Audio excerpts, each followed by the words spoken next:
Welcome back to another explainer.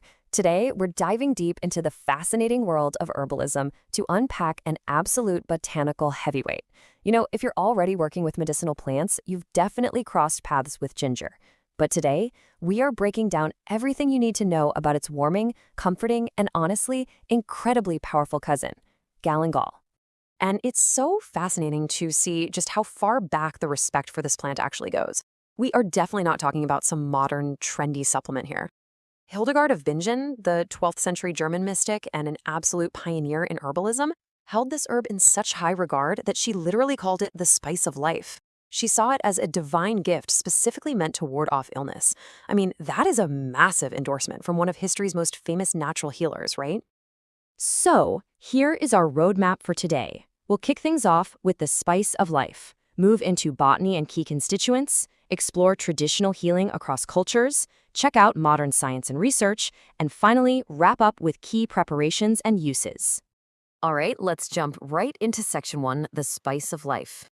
To lay the groundwork here, galangal, known botanically as Alpinia officinorum, is a real standout member of the ginger family. In Chinese medicine, it goes by Gaoliangjiang. But if you had to describe it simply, it's a wonderfully warming, pleasantly aromatic, and mildly spicy plant. It acts as an incredibly comforting digestive tonic.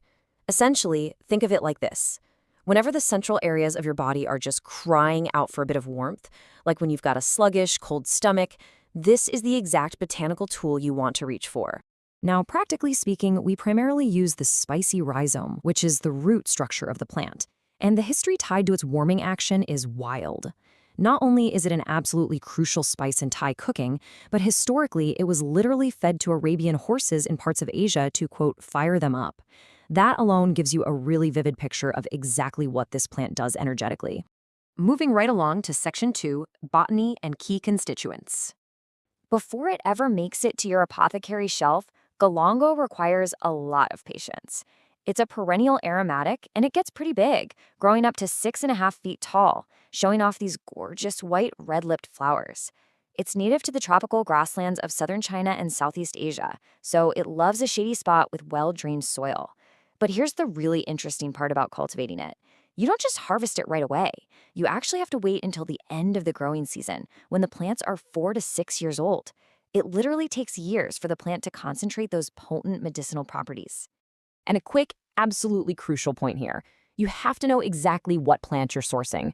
True galangal, or Alpinia officinarum, has a close cousin called Siamese ginger or greater galangal. They might be related, but Siamese ginger has a noticeably inferior taste,